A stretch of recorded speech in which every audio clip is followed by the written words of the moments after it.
Voilà, mes très chers amis, nous revoici ce soir pour la troisième partie. Nous avons déjà eu nos 2 soirées où nous avons expliqué, si je puis dire, que le roi revient chez lui, le soleil rentre à la maison, c'est ce qui se cache derrière les 7 invités qui sont reçus à Sukkot, dans la tente. Ok? Donc on a montré que c'est le moment où il vient sauver sa maison, c'est le moment où il vient déployer, matérialiser les choses. Parce qu'on quitte la sphère de la haute spiritualité, des hauts niveaux, on était très haut dans le spirituel. Et là, on est en train de descendre en fait. C'est la descente dans la matérialité. Et souvent, quand on n'a pas gagné en maturité, on n'a pas l'équilibre au-dedans de soi, on vit mal la matérialité. On vit mal le fait de vivre la matérialité elle-même. Pourquoi? Parce que les voiles n'ont pas été retirés. Voilà, disons ça comme ça. Les voiles n'ont pas été retirés dans la montée, qui fait que, quand maintenant on arrive dans le moment où il faut vivre la matérialité, on est mal. Hein? On est vraiment mal, on n'est pas bien. Voilà. Il y a un genre de culpabilité, il y a un genre de... On le vit mal en fait. Pourquoi? Parce que ça, c'était des choses qui devaient être réglées dans la montée. Dans la montée. D'où tu verras des gens, dans la matérialité, ils ne vivent pas bien, ils se sentent mal à l'aise. Pourquoi? Parce que ils ne savent pas, ils n'ont pas de réponse. Voilà. Oui, non, moi je ne voulais pas être riche. Non, moi je ne voulais pas... Ah non, toi tu as une belle voiture, mais tu te sens pas coupable avec tous les gens qui souffrent sur la terre. Oui, mais attends. Qu'est-ce que ça a à voir avec ma voiture? Qu'est-ce que ça a à voir avec ma maison? Qu'est-ce que ça a à voir avec le fait que je jouisse de la vie, moi, à mon niveau? Donc, ça, ce sont des choses qu'il faut avoir été dévoilées en amont. Sinon, après, ça devient chaud. Ok? Après, ça devient compliqué. Et hier, bien sûr, on a parlé de cet aspect du bâton, hein? Le bâton de Moshe, on a parlé du principe mâle et du principe femelle, le principe de la spiritualité, le principe de la matérialité. Ok? Donc on a parlé de ça. Et je ne sais pas comment vous le vivez, je ne sais pas comment le fait qu'on dise les choses, est-ce que ça vous... Voilà. Mais aujourd'hui, je dois continuer encore un peu dans cette direction-là. Donc j'espère que voilà, que ça va passer, que ça va, voilà. Et on a quand même 6 jours, 7 jours. Donc, je ne sais pas comment je vais faire, mais déjà, à chaque jour suffit sa peine. On a aujourd'hui, voilà, il y a de la bouffe, comme dirait l'autre. Donc, on va continuer. Bien. Aujourd'hui, qu'est-ce que je voudrais lire? Premier texte.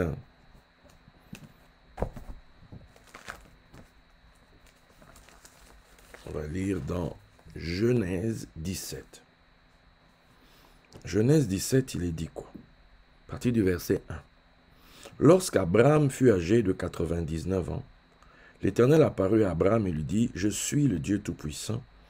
Marche devant ma face et sois intègre. J'établirai mon alliance entre moi et toi et je te multiplierai à l'extrême. » Abraham tomba sur sa face et Dieu lui parla en disant, « Voici mon alliance que je fais avec toi. Tu deviendras père d'une multitude de nations. On ne t'appellera plus Abraham, mais ton nom sera Abraham. Car je te rends père d'une multitude de nations. Je te rendrai fécond à l'extrême. Je ferai de toi des nations, et des rois sortiront de toi. J'établirai mon alliance entre moi et toi, et tes descendants après toi selon leur génération. Ce sera une alliance perpétuelle, en vertu de laquelle je serai ton Dieu, et celui de ta postérité après toi. Je te donnerai, et à tes descendants après toi, le pays que tu habites comme étranger, tout le pays de Canaan en possession perpétuelle, je serai leur Dieu. Dieu dit à Abraham, toi tu garderas mon alliance, toi et tes descendants après toi, selon leur génération. C'est ici mon alliance, que vous garderez entre moi et vous, et ta postérité après toi. Tout mâle parmi vous sera circoncis. Vous vous circoncirez et ce sera un signe d'alliance entre moi et vous. À l'âge de 8 jours, tout mâle parmi vous sera circoncis. Selon vos générations, qu'il soit né dans la maison ou qu'il soit acquis à prix d'argent, de tout fils d'étranger sans appartenir à ta race. On devra circoncire celui qui est né dans la maison et celui qui est acquis à prix d'argent. Et mon alliance sera dans votre chair une alliance perpétuelle. Un mâle incirconcis qui n'aura pas été circoncis dans sa chair sera exterminé du milieu de son peuple. Il aura violé mon alliance. Voilà une affaire compliquée. Une affaire complicado, comme dirait l'autre. Dont d'ailleurs, on ne sait toujours pas son nom. Voilà. Après, on lit un autre texte, comme ça, voilà.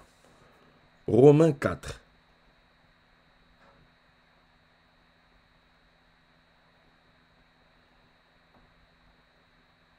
Je vais lire à partir du verset 9. Ce bonheur n'est-il que pour les circoncis ou est-il également pour les incirconcis? Car nous disons que la foi fut imputée à justice à Abraham.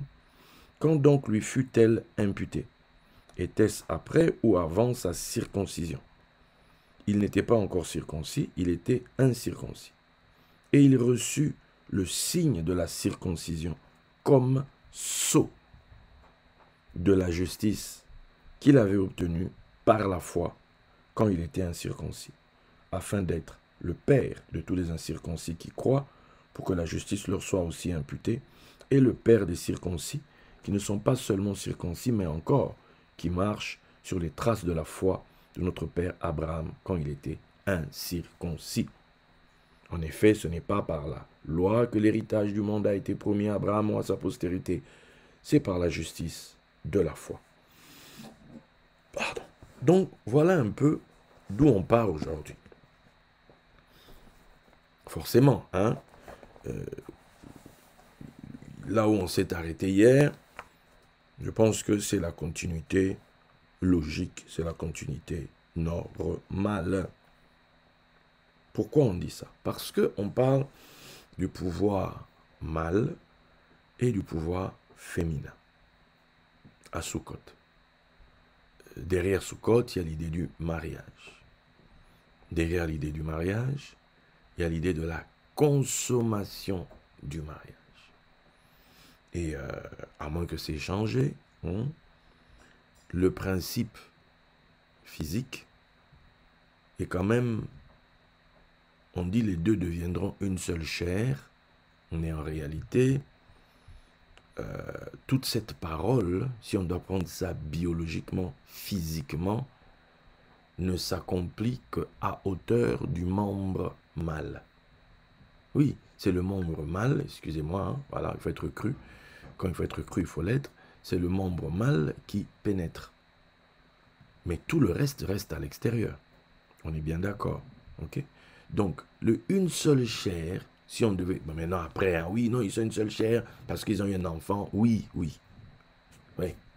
Mais, concrètement, Adam, disons Adam, c'est un homme. Ève, c'est une femme. Bon. Isha, ils sont là. Deux entités biologiques, physiques. Quand ils deviennent une seule chair, c'est pas qu'ils ont disparu. C'est-à-dire qu'ils ont fusionné comme ça et puis on les voit. Non. Les deux sont toujours là. Quand les choses se passent bien, la seule chose qu'on ne voit plus, normalement, c'est le membre humain, de l'homme. Ok? Ce membre de l'homme est pris en charge à l'intérieur. Ok? Voilà. Donc, c'est de ça dont on va parler aujourd'hui. Non, ne fuis pas, reste, ne pars pas, s'il te plaît. Il ne faut pas que je me sente gêné, reste là. Donc, parce que, essayez d'imaginer, le Dieu qui donne la promesse à Abraham, le Dieu qui dit à Abraham, suis-moi, le Dieu qui dit à Abraham, je te bénirai, je rendrai ton nom grand. Le Dieu qui dit à Abraham, je suis ton bouclier, ta récompense sera extraordinaire. Ce Dieu qui, pour prouver à Abraham qui ne croit pas à cette histoire parce qu'il n'a pas de descendant, lui dit, écoute, tu vois, tu auras des enfants, tu vas en avoir, t'en fais même pas, regarde les étoiles, tu vas en avoir. C'est le même Dieu qui, dans le texte qu'on vient de lire, vient maintenant parler à Abraham en lui disant clairement, déjà, je change ton nom parce qu'à partir de maintenant, tu vas être père des multitudes, ok? Et il lui donne le signe de l'alliance. Il dit, je vais te rendre fécond. Ok. N'oublions pas de quoi il s'agit. Parce que n'oublions pas, on vient de Yom HaKippurim. Nous venons de Yosef. Yosef, il ajoutera, il multipliera. Yosef, disons-le, qui selon la tradition est le membre. Ça me fait penser à quelqu'un qui avait... Ouais. Je fais partie du membre. Ah, les comédies qu'il y a eu dans ce ministère. Bref. Donc, Joseph, qui est le membre de Yaakov. Ok? On expliquera ça encore tout à l'heure. Bon. Donc, on vient de cette période-là. On est dans la période... Sukkot, c'est aussi la période où on engrange. On engrange les dernières productions de la terre et compagnie. Donc, c'est une fête liée à l'abondance. Ok? Bon. Une fête liée à l'abondance. Et pour le coup, le symbole de l'abondance, la puissance de la fécondité, de la multiplication, est incarnée par le membre de l'homme. Dans les temps anciens, le simulacre qui était utilisé pour exprimer cela, c'était ce que les Grecs appelaient le phallus. Voilà, c'est l'image d'un membre debout, comme ça, voilà. Les gens, il y avait des temples où des femmes qui n'accouchaient pas, etc., qui avaient des problèmes de fécondité, allaient embrasser le membre, parce que voilà, quand tu vas embrasser le membre avec une petite prière, voilà, tu vas tomber enceinte et compagnie. Bon, vous voyez un peu l'image, l'idée. Ça représente la puissance de la fécondité. C'est ce que ça représente. Maintenant, ce Dieu-là qui a parlé à Abraham, qui a dit qu'il va le multiplier, regardez le signe qu'il vient lui donner. Le signe, il ne le met pas dans son doigt, le signe, il ne le met pas à son oreille, le signe, il ne le met pas à son nez, le signe, il ne le met pas à son pied, le signe, il ne le met pas sur son torse. Excusez-moi, le signe que Dieu va faire, il le met sur son membre. Mais j'ai 99 ans, on s'en tape. Tu dois devenir fécond, tu dois devenir le représentant de la chose. Donc,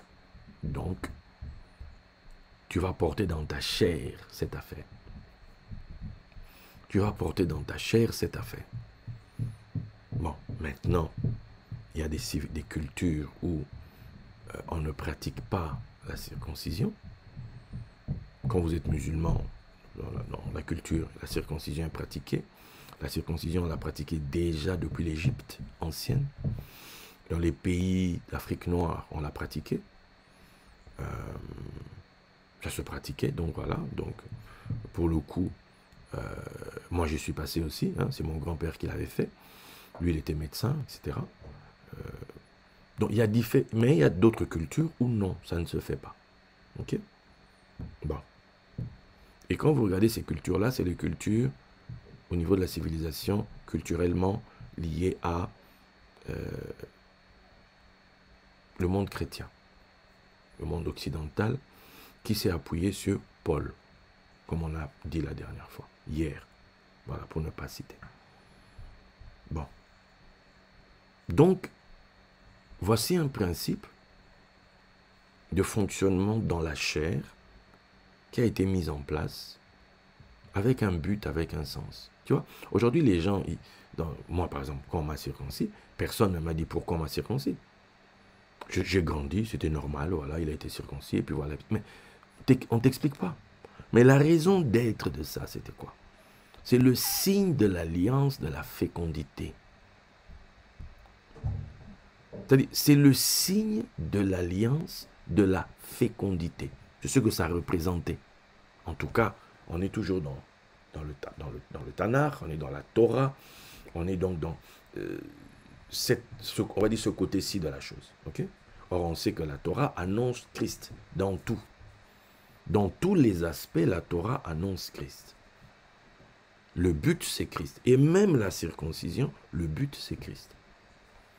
Alors, si la fécondité, le pouvoir de multiplier, le pouvoir de la fécondation, si je ne me trompe pas, la tradition dit que Yosef, Yosef, qui d'autre? David, si je ne me trompe pas, sont nés circoncis. Ouais. Qui sont nés circoncis. Ésaü, on dit qu'il n'a pas été, parce qu'apparemment la couleur de sa peau, c'est la tradition toujours, la couleur de sa peau, on en avait peur que, etc. Donc bon. Donc finalement, il n'a pas été circoncis. Jacob l'a-t-il été déjà? Il faudra que je vérifie. Mais tout ça, la tradition en parle, ok? Tradition en parle. Donc vous voyez bien que c'est quelque chose, il y a un côté mystérieux derrière, il y a un côté spirituel derrière, il y a un sens en fait qu'on veut nous dire. Donc derrière la circoncision, ça nous emmène forcément aux membres de l'homme. Ce qui représente le pouvoir de fécondation, le pouvoir de multiplication, de ce que ça représente. On a parlé hier du bâton du pain, on a parlé du bâton de Moïse, on a parlé de la corne d'abondance, on a parlé du sceptre d'Assuérus, etc. Tout ça ne parle que d'une seule chose. Bon. Maintenant, regardez. Regardez. Selon la doctrine ésotérique, la vérité divine se présente à l'humanité à travers l'histoire selon un rythme à 3 temps, lequel ne varie jamais. C'est ce que la doctrine ésotérique rapporte. Okay? Au début d'un cycle, une race nouvelle surgit en recevant la lumière première, la lumière du Père divin, conformément à laquelle elle ordonne sa religion, organise sa vie sociale, établit son critérium du bien et du mal. Ça, c'est la lumière du Père. Après, elle finit par céder sa place à la seconde période illuminée, elle, par la seconde lumière, ou la lumière du second terme de la Trinité, qui est celle du Fils divin. Donc, on bascule dans l'aspect du Fils. Bon. Alors, le troisième terme, la lumière de la Mère divine, succède au rayonnement du Fils divin et a comme les deux premiers sa période d'éclosion, d'épanouissement et de déclin. Donc, il y a une période d'éclosion, d'épanouissement et de déclin du Père divin. Après, éclosion, épanouissement et déclin du Fils divin. Et après, éclosion, épanouissement et déclin de la Mère divine. Le culte de la Mère divine, c'est le culte lunaire, appelé aussi le culte ionique. Le culte là du Père, lui, c'est le culte du Père, du soleil, ok, le culte solaire. Donc quand les temps sont révolus et que l'heure du grand changement arrive, la prêtresse du culte de la Mère était représentée tenant la coupe. La prêtresse qui tient la coupe est chassée du sanctuaire par le prêtre tenant le bâton. Et le culte lunaire fait place au culte solaire.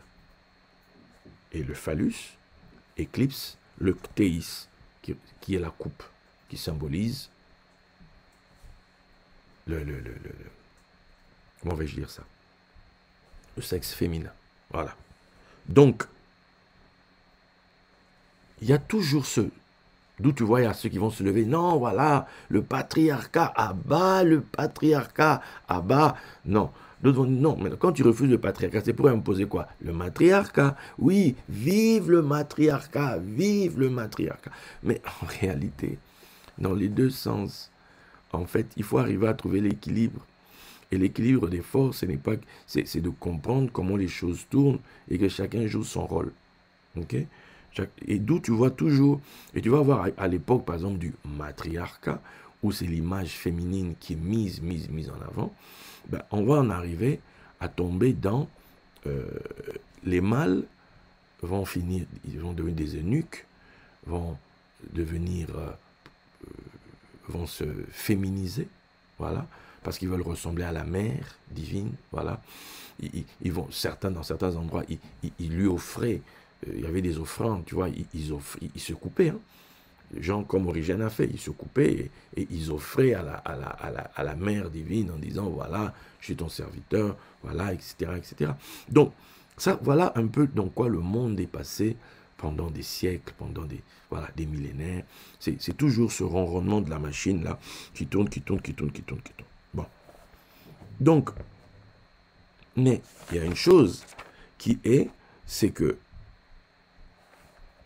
la représentation de la fécondité a toujours été celle, a toujours pris la forme, en tout cas, du phallus de l'homme. Maintenant, regardez, les gens qui sont dans la profond, dans les mystères, dans les secrets, etc., eux, quand ils voient la croix, quand on dit la croix, là, la croix, eux, ils te disent que la croix, en réalité, c'est la conjonction.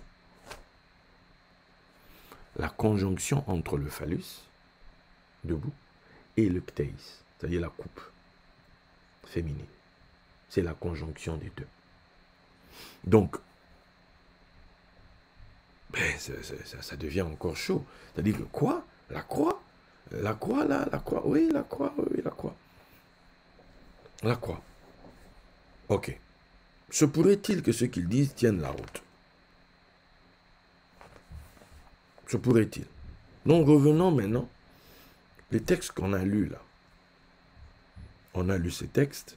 On a vu que Abraham, 24 ans après son appel, à 24e année, il a reçu le signe, il a reçu le sceau. Il a reçu comme signe le sceau de sa justice. La justice de la foi qu'il avait déjà acquise, maintenant on lui a donné le signe de ça. Il va maintenant porter sur lui le signe de ça. Mais c'est quoi ce signe? C'est le signe du pouvoir de la fécondité. Dieu maintenant marque le sceau. Il met son cachet dedans. Voilà, ce que je t'avais dit là, maintenant désormais tu vas le devenir. Parce qu'à l'époque où Dieu parle, à l'époque où Dieu visite Abraham en disant je suis ton bouclier, etc. Abraham vient de rencontrer qui? Il vient de rencontrer Melchisédek, qui est sacrificateur d'Elion. Ok, le sacrificateur d'Elion, donc du Dieu très haut. C'est là qu'il reçoit la parole. Donc Abraham traite avec le très haut. Mais 24 ans après, le nom qui lui est révélé, ce n'est pas Elion. 24 ans après, il bascule dans Shaddai. Il bascule dans Shaddai. Ok? Maintenant, les gens te disent que Elion, c'est le pouvoir, comment on va dire ça, de très haut, donc le soleil perçant, donc c'est le pouvoir mâle. Shaddai, cachant dedans le nom pour les saints, cache en fait l'aspect féminin. L'aspect féminin. Et c'est quand même maintenant, en sachant ça, ah bon, le pouvoir féminin, oui, le pouvoir féminin vient à Abraham, et donc, parce que maintenant, on va passer à la matérialisation. On n'est plus dans juste, on pense à des trucs, on imagine des choses, dans des concepts hauts, lointains. Non, maintenant, on va basculer dans le faire. On va basculer dans les choses. Maintenant, la fécondité va devenir une réalité. Maintenant, donc le pouvoir féminin s'offre à lui. Le pouvoir par lequel ce que Dieu a dit doit s'accomplir, maintenant se donne à lui. Maintenant se donne à lui. Mais, quelque chose est dit. Quelque chose lui est dit, là, voilà. Tu dois... Il faut te... Voilà. On va te circoncire. C'est quoi la circoncision? La circoncision, c'est le retrait du voile. On va retirer un morceau de peau. Voilà. Donc, quelque part, on va dévoiler. On va dévoiler ce qui était voilé. On va retirer le voile. Celui qui fait ça, c'est le Moël. Alors que normalement, c'était le père lui-même qui devait le faire. Le père de l'enfant qui devait le faire. Mais bon, il y a des gens qui sont spécialistes dans ça, etc. Donc le père laisse à l'autre, il transmet son mandat à l'autre. Et c'est le Moël qui doit le faire. Bon. Donc on va retirer le voile. Le voile qu'il y a sur le membre. Le membre qui est le seul à entrer à l'intérieur. Tout le reste reste dehors. Mais lui, on doit le dévoiler. Bon, tout ça là, c'est... N'oublions pas, le signe de Dieu avec Abraham, parce que nous, c'est important de comprendre Abraham, puisque c'est on est fils d'Abraham et compagnie, héritier de la promesse, tout ça. Mais il se fait que le père Abraham, dans la chair, le gars est circoncis. Donc, ce qui est dit dans la chair, ce qui est présenté, en fait, c'est une instruction, c'est un enseignement. On doit le décoder, en fait. Parce que on est là à dire, oui, les juifs sont riches. Bon, c'est pas déjà tous les juifs, mais bon. Mais, parmi les grands là, beaucoup sont de ce côté-là. Bon. Mais nous savons que tous ne décodent pas. Tous le font de manière purement religieuse. Tous le font de manière purement traditionnelle. Ok? On nous dit l'enfant doit être circoncis le 8e jour. 8. C'est-à-dire, on a fait le 7 plus 1.